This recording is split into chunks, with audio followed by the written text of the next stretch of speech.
Set थ्योरीको केही टर्मिनोलोजिजहरूको बारेमा चाहिँ डिस्कस गरौँ। पहिला सुरुमा आउँछ सबसेट।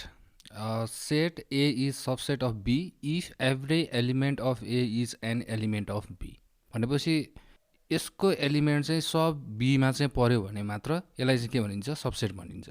अब यसमा चाहिँ अब डिनोट गर्ने भनेको यो यस्तो टाइपको सिम्बलले चाहिँ डिनोट गरिन्छ होइन। फर इक्जाम्पल चाहिँ ए भनेको चाहिँ X is a even number, यसमा चाहिँ इभन नम्बरहरूको सेट छ होइन। बीमा चाहिँ -2 0 2 छ। अब -2 0 2 भनेको त सबै इभन नम्बर हो। यो सबै इभन नम्बर चाहिँ केमा पर्छ, फेरि यो इभन नम्बरहरूको सेटमा पर्छ। त्यो कारणले गर्दाखेरि हामीले के भन्न सकियो भने B is subset of A भन्न सकियो। प्रोपर सबसेट भनेको A is a proper subset of B if A is subset of B. A चाहिँ सबसेट हुनै पर्यो बीको, but there exists an element in B that is not the element of A। यसको भनाइ के हो भने B भनेको A भन्दा ठुलो हुनु पर्यो कि एउटा न एउटा एलिमेन्ट चाहिँ A मा चाहिँ हुन भएन B को। त्यो सिचुएसनमा चाहिँ A is proper subset of B। अब प्रोपर सबसेट भनेर लेख्दाखेरि चाहिँ माथिको जुन यो तलको यो हरिजन्टल लाइन छ यसले चाहिँ इक्वल टु जस्तो दिन्छ होइन। त्यही भएर हामीले सीले मात्र जनाइन्छ, सी जस्तो टाइपले यो सिम्बलले मात्र। फर इक्जाम्पल चाहिँ अब ए भनेको यो छ, बी भनेको चाहिँ -2 0 2 छ। यसमा चाहिँ -2 0 2 त सबै यसमा पर्यो। तर एमा चाहिँ के छ भने 8 12 13 चाहिँ के छ, एक्स्ट्रा छ बीमा भन्दा। ए चाहिँ बी भन्दा ठुलो छ, त्यो कारणले गर्दाखेरि चाहिँ B is proper subset of A भन्न सकियो। इक्वल सेट्स भनेको चाहिँ सेट्स ह्याभिङ सेम एलिमेन्ट्स। अर्को ल्याङ्ग्वेजमा भन्दाखेरि चाहिँ if X is belong to A then X is belong to B and vice पर्छ। भन्नाले अब ए को एलिमेन्ट एबिसी छ भने बीको एलिमेन्ट पनि सेम डिटो त्यही हुनुपर्छ। ऱ्यान्डमली भएर केही फरक परेन, अब बिएसी भएर पनि केही फरक परेन, सिएबी भएर पनि केही फरक परेन, एलिमेन्ट चाहिँ सेम हुनु पऱ्यो। त्यो सिचुएसनमा चाहिँ यो दुईवटा सेटलाई चाहिँ ए इक्वल टु बी भनिन्छ।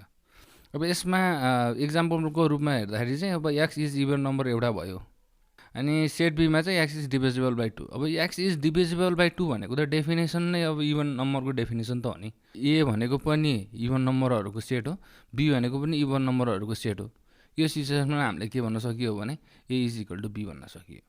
अब यसमा नोट गर्नुपर्ने कुरा के छ भने ए इक्वल टु बी देखाउनको लागि चाहिँ हामीले process of double inclusion use गर्छौँ, CLUSION।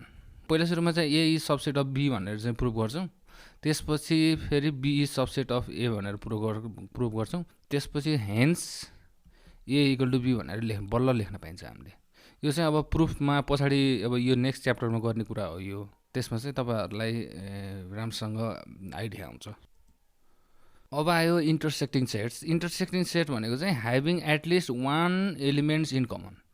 दुईवटा सेट छ, दुईवटा सेटमा चाहिँ एउटा एलिमेन्ट चाहिँ सेम हुनै पर्यो, बल्ल इन्टरसेक्ट गर्नुभयो यिनीहरूले। बढी जति भए पनि हुन्छ। अब सपोज अब ए इक्वल टु 5 7 8 12 छ, बी इक्वल टु 5 15 20 21 छ होइन। 5 is common in both A and B. त्यो कारणले गर्दाखेरि यो सेटहरूलाई चाहिँ के भन्न सकियो हामीले, इन्टरसेक्टिङ सेट भन्न सकियो।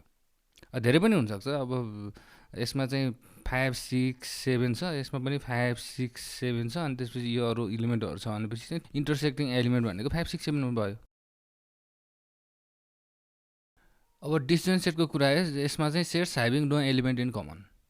सपोज अब ए भनेको चाहिँ 7 8 12 छ, बी भनेको 5 15 20 21 छ। यिनीहरू दुईवटामा कुनै कमन एलिमेन्ट भनेको कुनै पनि छैन।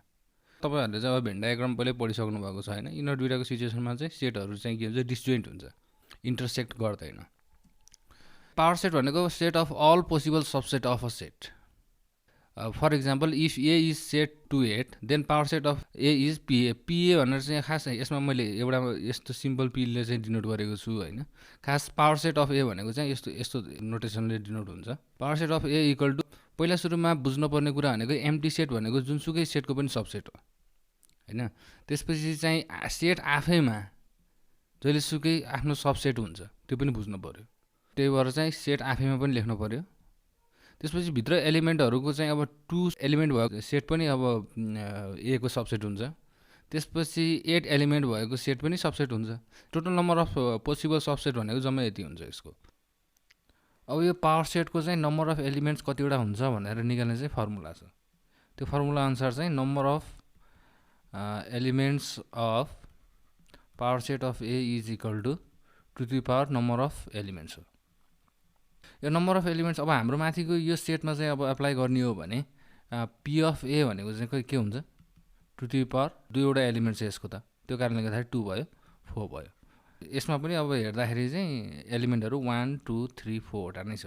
यो चाहिँ हामीलाई कति बेला काम लाग्छ भने कुनै सेट दिएको छ अनि त्यसपछि यसको पावर सेट निकाल भनेर भनेको छ भने हामीले चाहिँ अब पहिला चाहिँ निकालिन्छ होइन। निकालिसकेपछि चाहिँ अब यो हाम्रो राइट छ कि रङ छ भनेर चाहिँ यो फर्मुलाले चेक गर्न चाहिँ सजिलो हुन्छ।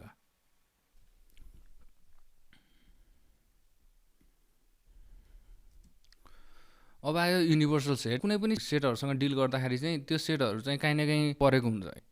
सपोज अब ए को सेट भनेको 1 2 3 छ अनि त्यसपछि बी भनेको 7 3 2 1 छ होइन। अब यिनीहरू यो नम्बरहरू भनेको चाहिँ कहाँ पर्छ, इन्टिजरहरूमा पर्छ भनेपछि यो सबभन्दा ठुलो सेट जुन छ सेट अफ इन्टिजर्स त्यो भनेको चाहिँ यो सबै सेटहरूको एबिसीको चाहिँ के भयो, युनिभर्सल सेट भयो। यसको डेफिनेसन चाहिँ a fix set in which all the set under consideration लाई। नोटेसन चाहिँ यो युले गरिन्छ हामीले।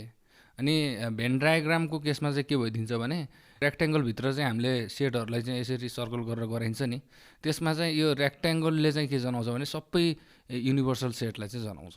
अब हाम्रो युज गर्ने जुन सेटहरू छ त्यसको चाहिँ युनिभर्स भनौँ न।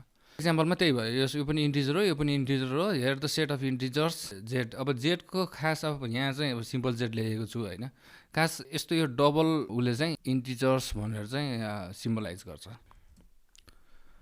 अब भेन डायग्राम भनेको चाहिँ डायग्रामेटिक रिप्रेजेन्टेसन अफ सेट्स हो।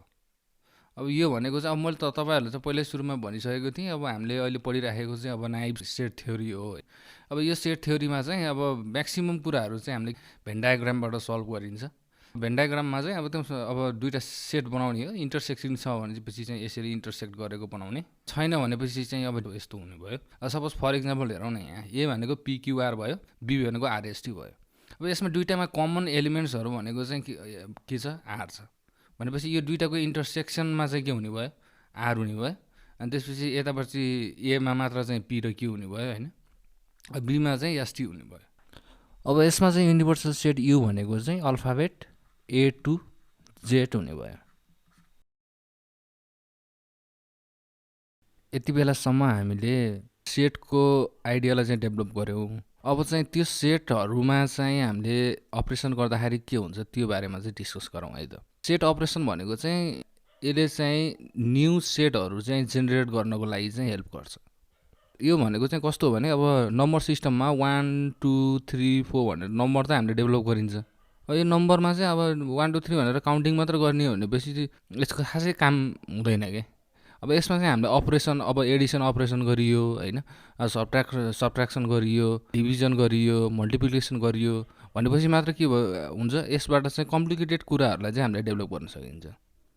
त्यस्तै नै अब हामीले पनि अब जुन यो सेटको आइडियालाई डेभलप गरियो, अब यसमा चाहिँ हामीले अपरेसन गरियो भने बल्ल के हुन्छ, कम्प्लिकेटेड कुराहरू चाहिँ हामीले डेभलप गर्न सकिन्छ। त्यही नै हो आइडिया। अब लजिकमा पनि के गरिएको थियो भने पहिला सुरुमा चाहिँ स्टेटमेन्टको आइडियालाई डेभलप गरिएको थियो, त्यसपछि चाहिँ स्टेटमेन्टहरूलाई चाहिँ अपरेसन गरेर भन्नाले कन्जङ्सन होइन, डिसजङ्सन, कन्डिसनल, बाई कन्डिसनल गरेर चाहिँ कम्प्लिकेटेड कम्पाउन्ड स्टेटमेन्ट चाहिँ कन्स्ट्रक्ट गरिएको थियो हामीले। यो सेट थ्योरी चाहिँ खास के हो भने लजिकको इभल्भ पार्ट हो। अर्को एउटा सिम्पल भाषामा अब हाम्रो अर्डिनरी ल्याङ्ग्वेजमा भन्दाखेरि चाहिँ अब ग्लासमा चाहिँ मिल्क छ अनि त्यसपछि वाटर छ। अब यो वाटर र मिल्क छ, अब यसलाई कि खानु पऱ्यो होइन, कि यसलाई मिक्स गर्नु पऱ्यो, कि यसलाई बोइल गर्नु पऱ्यो, बल्ल यसमा चाहिँ देखिन्छ कि। नत्र एउटा मिल्कको ग्लास छ त्यसलाई हेरेर बसेर त काम भएन नि होइन। यो हाम्रो अब खाने अथवा बोइल गर्ने अथवा मिक्स गर्ने भनेको अपरेसन हो। म्याथमेटिक्समा अपरेसनले एकदम बिग रोल खेल्छ। यसलाई चाहिँ तपाईँहरूले चाहिँ अलिकति सिरियसली लिइराखेको राम्रो।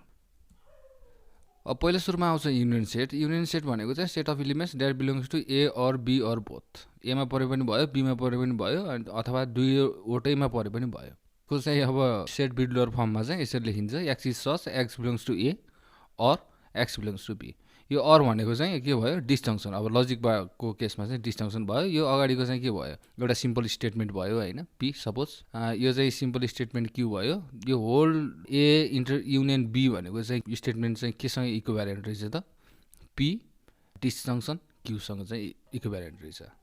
अब अर्को आउँछ इन्टरसेक्सन भनेको चाहिँ अब set of elements that belongs to both A and B, दुइटैमा बिलोङ गरेको हुनु पऱ्यो भनेपछि ए को पनि बी को पनि एलिमेन्ट हुनु पऱ्यो हैन। अब ए इन्टरसेक्सन बी भन्नाले X is such X belongs to A and यो भनेको चाहिँ कन्जङ्सन हो एक्स बिलोङ्स टु बी।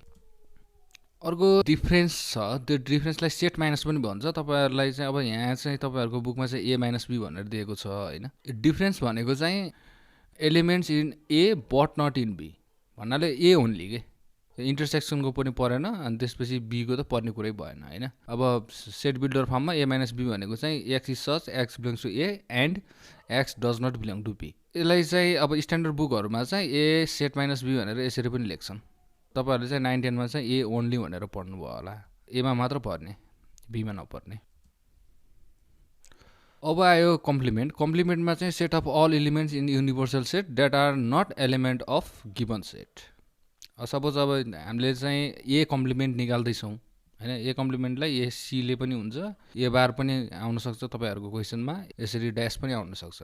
यो तीनवटै सिम्बल मैले देखेको छु, तीनवटै सिम्बललाई चाहिँ तपाईँहरूले जानिराखेको राम्रो। एमा चाहिँ नपर्ने कुरा भनेपछि एलाई चाहिँ लिएन, अरू होल सेट चाहिँ के भयो कम्प्लिमेन्ट भयो, ए कम्प्लिमेन्ट भयो।